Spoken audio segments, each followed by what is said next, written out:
Assalamu alaikum, dear students. I am your teacher Nilofer Ramzan. Today we are going to discuss about the third chapter in your geography book. The topic is our changing earth. Dear students, this is for class 7. हाँ students, आपको पता है जो outer layer of है अर्थ है lithosphere, इसकी बहुत सारे प्लेट्स है। ठीक है, ये प्लेट्स जो है ये स्लोली मूव करते हैं। ठीक है, लिथोस्फीयर हम लिखेंगे, लिथोस्फीयर, इसकी बहुत सारे प्लेट्स है। ठीक है, तो ये प्लेट जो है ये मूव करते हैं, ये स्लोली मूव करते हैं, सर्कुलर मूवमेंट्स करते हैं। ठीक है, ये प्लेट्स इसके, तो ये प्लेट्स जो है ये इससे क्या होता है, इन प्लेट्स से, इनके मूव करने से, इनकी जो इससे जो अर्थ की जो आउटर सरफेस है, जो बाहरी सतह है ना, आउटर सरफेस, इसमें चेंजेस आ जाती है। ठीक है, जो ऊपर हम देखते हैं ऊपरी सतह जमीन की, उसमें चेंजेस आ जाते हैं। ठीक है, तो कब चेंजेस आते हैं इनसे, ये एक साल में कितनी चेंज लाते हैं, 1 मिलीमीटर। ठीक है, 1 मिलीमीटर चेंज लाते हैं। मिलीमीटर आपको पता है ना, 1000 मिलीमीटर्स बनाते हैं 1 मीटर, है ना। जैसे मीटर को हम लिंगत में मेजर करते हैं ना, तो 1000 मिलीमीटर्स 1 मीटर बनाते, तो 1 मिलीमीटर हो गया कि मीटर का 1000वां हिस्सा, है ना। तो वो चेंज एक साल में लाते हैं, जो इसके प्लेट स्लोली ये फेरते हैं, चक्कर लगाते हैं। ठीक है, उससे ये इसमें ये चेंज आती है ऊपरी सतह पे। वो किससे चेंज आती है, क्योंकि इन प्लेट्स में एक मैग्मा होता है। ठीक है, कुछ वो इसमें कुछ गैसेस होते हैं, कुछ हॉट लिक्विड होता है, या कुछ ये सख्त पत्थर मटेरियल होता है, तो वो मैग्मा होता है।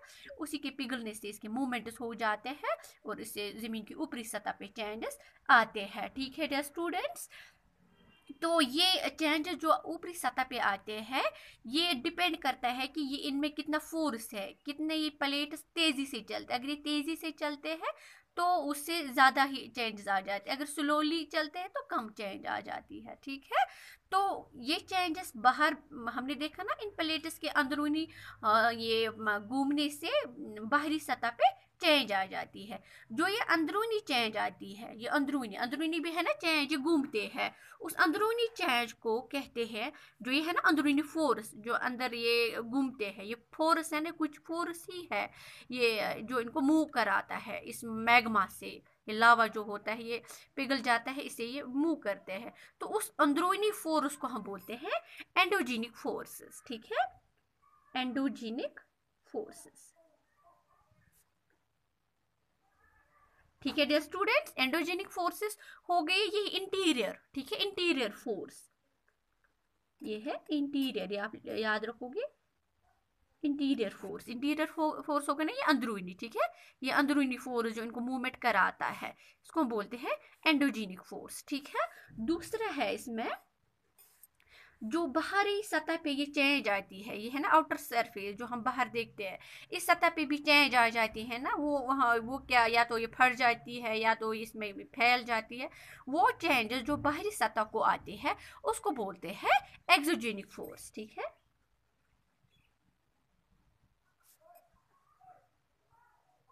ठीक है, एक्सोजेनिक फोर्स। हाँ डियर स्टूडेंट्स, अभी हम देखेंगे एंडोजेनिक फोर्स।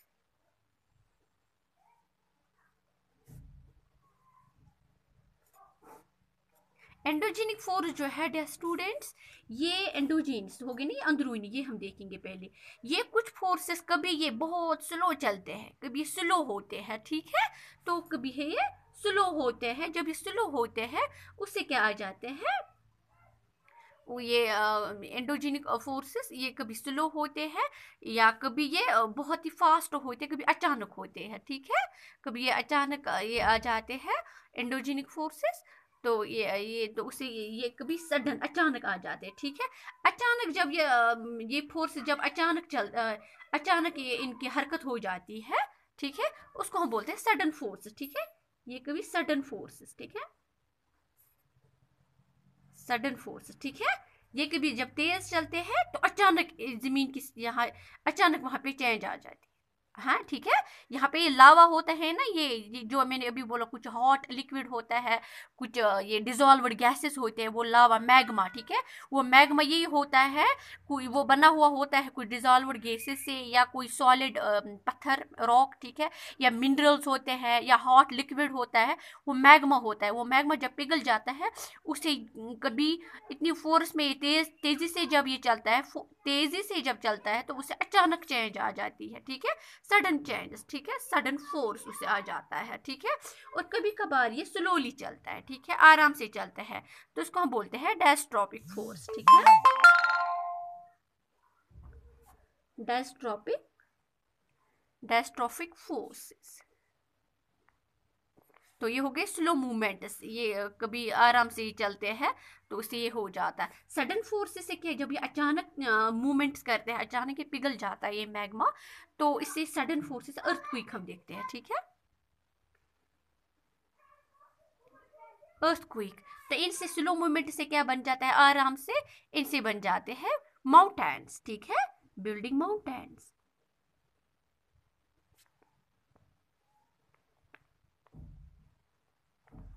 हाँ डियर स्टूडेंट्स, ये क्या है, अर्थक्वेक क्या है, जो लिथोस्फेरिक प्लेट्स हमने देखे ना, ये लिथोस्फेरिक प्लेट्स, ये जब मूव करते हैं, उधर इधर फेरते घूमते हैं, तो उनसे ये ज़मीन की सतह जो है, बाहरी सतह, इसमें कुछ वाइब्रेशन आ जाती है, ठीक है। हाँ डियर स्टूडेंट्स, ये हमने देखे ना, ये लिथोस्फेरिक प्लेट्स है, इसके प्लेट्स है, ठीक है। तो ये इसमें जब ये प्लेट्स जब घूमते हैं, ठीक है, जब ये घूमते हैं, इससे ज़मीन की बाहरी सतह पे कुछ वाइब्रेशन हो जाती है। वाइब्रेशन हमें पता है ना, कुछ थरथराहट होती है, तेजी से थरथराहट जैसी होती है, तो उसी को हम बोलते हैं अर्थक्वेक। क्या है अर्थक्वेक? अब जब ये लिथोस्फेरिक प्लेट्स मूव करते हैं, ठीक है, उनके मूव करने से ज़मीन की बाहरी सरफेस पे वाइब्रेशन जैसी होती है, उसको हम बोलते हैं अर्थक्वेक। क्या बोलते हैं? अर्थक्वेक। जो ये अर्थक्वेक है, ये कैसे ये अर्थक्वेक कैसे, जिसको भूचाल हम कहते हैं, ये कैसे होता है? ये हमें अंडरस्टैंड होगा ना कि यहाँ पे कुछ मैग्मा होता है, लावा होता है, उस लावे को पिघलने से ही ज़मीन क्रस्ट, ये जो है लिथोस्फीयर प्लेट्स के मूवमेंट्स हो जाते हैं, ठीक है।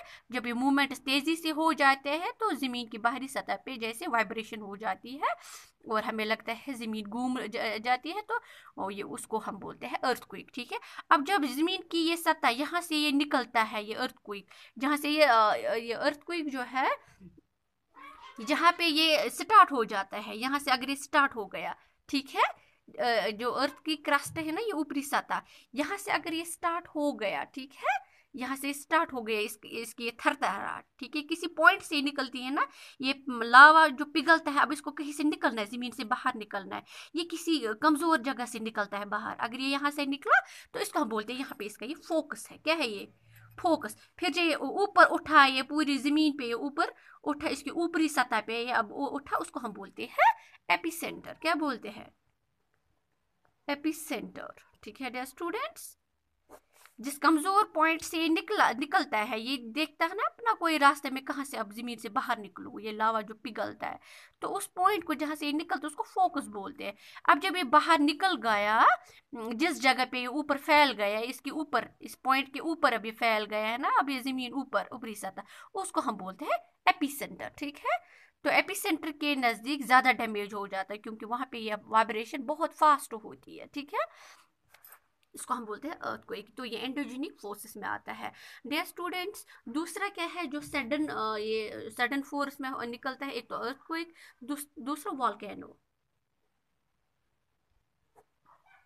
तो वॉल्केनो भी यही है डियर स्टूडेंट्स, कि ज़मीन के अंदर जो मैग्मा पिघलता है, वो कभी अचानक तेज़ी से वो बाहर निकलता है और वो फट जाता है, ठीक है, उसके पीसेस हो जाते हैं, उसको हम बोलते हैं वॉल्केनो। क्या बोलते हैं? वॉल्केनो। वो अर्थ की उससे वाइब्रेशन नहीं होती है, ये तो अर्थ को होता है कि इसके मूवमेंट्स, प्लेट्स के मूवमेंट से वो होता है ना, हम देखेंगे ना वॉल्केनो। अर्थक्वेक होता है प्लेट्स के मूवमेंट से, जमीन के ऊपरी सतह पे थरथराहट होती है, वाइब्रेशन।